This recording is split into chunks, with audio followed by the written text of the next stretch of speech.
So ಈ ವರ್ಷ ದ್ವಿತೀಯ ಪಿ ಯು ಸಿ ಪರೀಕ್ಷೆಗಳು ಫೆಬ್ರವರಿ 28ರಿಂದ ಮಾರ್ಚ್ 17ರವರೆಗೆ ನಡೆಯಲಿದೆ. ಸೊ ನಮ್ಮ ಯಾದಗಿರಿ ಜಿಲ್ಲೆಯಲ್ಲಿ ಒಟ್ಟಾರೆ 20 ಸೆಂಟರ್ಗಳು ಇದ್ದಾವೆ, ಪರೀಕ್ಷಾ ಕೇಂದ್ರಗಳು. ಸೊ ಅದು ಎಲ್ಲ ತಾಲೂಕಿನಲ್ಲಿ ಇದೆ.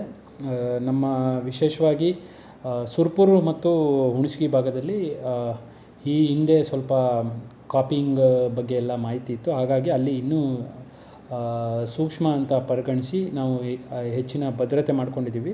ಸೊ ಎಲ್ಲ ಎಕ್ಸಾಮಿನೇಷನ್ ಸೆಂಟರ್ಗೂ ನಾವು ಪೊಲೀಸ್ ನಿಯೋಜನೆ ಮಾಡ್ಕೊಂಡಿದ್ದೀವಿ. ಕನಿಷ್ಠ ಒಂದೊಂದರಲ್ಲಿ ಮಿನಿಮಮ್ 4ರಿಂದ 5 ಜನ, ಡಿಪೆಂಡಿಂಗ್ ಆನ್ ಸೆನ್ಸಿಟಿವಿಟಿ. ಸೊ ಒಟ್ಟಾರೆ ಎಲ್ಲರೂ ಸೇರಿ ಒಂದು 70 ಜನ HCPC, ಒಂದು 27 ಜನ WPC, ಒಂದು 23 ಜನ ASI ಮಾಡಿಕೊಂಡು ಉಳಿದಂತೆ ಹಿರಿಯ ಅಧಿಕಾರಿಗಳು ಸಹ PSI ಮತ್ತು ಇನ್ಸ್ಪೆಕ್ಟರ್ ಸಹ ಓವರಾಲ್ ಸೂಪರ್ವಿಷನ್ ಮಾಡ್ತಾರೆ.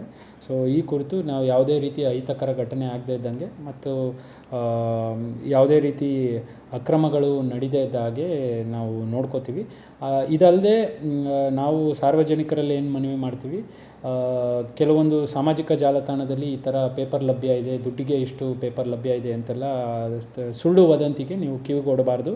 ಆ ರೀತಿ ಯಾವುದೇ ಇದ್ದರೆ ಕೂಡಲೇ ನಮ್ಮ ಕಂಟ್ರೋಲ್ ರೂಮ್ಗೆ ಫೋನ್ ಮಾಡಬೇಕು. ನಮ್ಮ ಸೋಷಿಯಲ್ ಮೀಡಿಯಾ ಮಾನಿಟ್ರಿಂಗ್ ಸೆಲ್ ಸಹ ಇದನ್ನು ಮೇಲೆ ಕಾನ್ಸ್ಟೆಂಟಾಗಿ ಚೆಕ್ ಮಾಡ್ತಾ ಇರ್ತಾರೆ. ಆ ಕುರಿತು ಯಾರೇ ಆ ಥರ ರೂಮರ್ಸು ಮತ್ತು ಫಾಲ್ಸ್ ಇನ್ಫಾರ್ಮೇಷನ್ನ ಸ್ಪ್ರೆಡ್ ಮಾಡಿದ್ರೆ ಅವ್ರ ಮೇಲೆ ಸಹ ನಾವು ಪ್ರಕರಣ ದಾಖಲಿಸಿ ಸೂಕ್ತ ಕಾನೂನು ಕ್ರಮ ತಗೋತೀವಿ. ಸೊ ಹಾಗಾಗಿ ಎಲ್ಲ ಮಕ್ಕಳು ಸಹ ಚೆನ್ನಾಗಿ ಓದಿ ಒಳ್ಳೆಯ ರೀತಿ ಎಕ್ಸಾಮ್ನ ಬರೀಲಿ ಮತ್ತು ಅವರಿಗೆ ಎಲ್ಲರಿಗೂ ನಮ್ಮ ಬೆಸ್ಟ್ ವಿಶಸ್ ನಮ್ಮ ಜಿಲ್ಲಾಡಳಿತ ಕಡೆಯಿಂದ.